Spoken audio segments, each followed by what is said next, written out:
सांग मैंने आपण मैंने मैगी को तो बहुत भल भाव जानी आम देश में छोटू आरंभ करके बड़ पर्यंत समस्ते मैगीर दीवाना अटंती कौन आप जानते मैगी खाइबा द्वारा आमर कौन कौन क्षति होता है चलतु आम आपको जनइबू जमती सांग मैंने नेस्ले कंपानी सबुठ अधिक सेलिंग होता मैगी तार 2 मिनिट एडवर्टाइज बोली खूब लोकप्रियता हासिल करी मैगी 2 मिनिट सहजरे या आमको अधिक कष्ट भी करने को पड़ेनि आदि अधिक भोक भी लगी थाए आम फटाफट मैगी को बनईकि खाई दे था मैगीटा जिते बनइबा को सहज होता है एवं टेस्टी होता है ताठू बहुत अधिक गुण आम देहपाई खराब होता है जमती कि मैगीटा हूँ मैदारू तैयारी आसी है और आपण मैंने जानते कि मैगीटा आगु फ्राए होकर आसी है जहाँफल आमको अधिक कष्ट करने को पड़ न था एपाई केवल 2 मिनिट आम तैयारी कर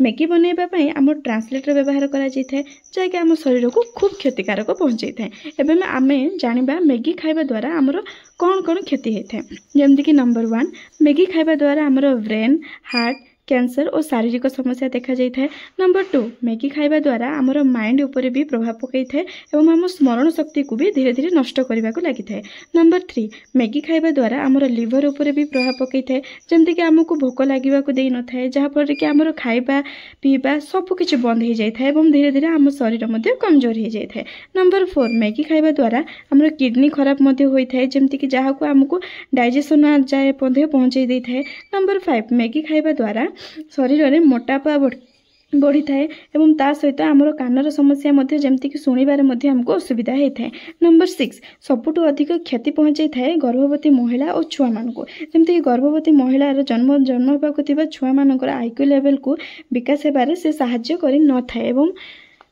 नंबर 7 आम घरे थिबा सान पिला माननकु मैगी खाइबा को देले सेमानकर आईक्यू लेवल दुर्बल हेबा सहित से माने राग स्वभाव मध्ये होइथांती। तापरे एबे आमे प्रश्न उठुची कि आमर आग पीढ़ी केते दूर सुस्थ रहिबे जदि एमती आमे कंटिन्यू मैगी खाई चलिबा ताले केते दूर से माने सुस्थ होइके रहि परिबे कोन से माने सर्वदा हॉस्पिटल ही चक्कर काटिबे। सेथि पई सांग माने मैगी को जेते पारिबे सेते अधिक खाइबा को अवॉइड करंतु आ निजको रोगरु मुक्ति करंतु। आमर इन्फॉर्मेशन आपनको केमिति लागिला हमको कमेंट माध्यम रे जणांतु एवं वीडियो को देखि सारिबा परे गोटे लाइक करके सब्सक्राइब कर दियंतु।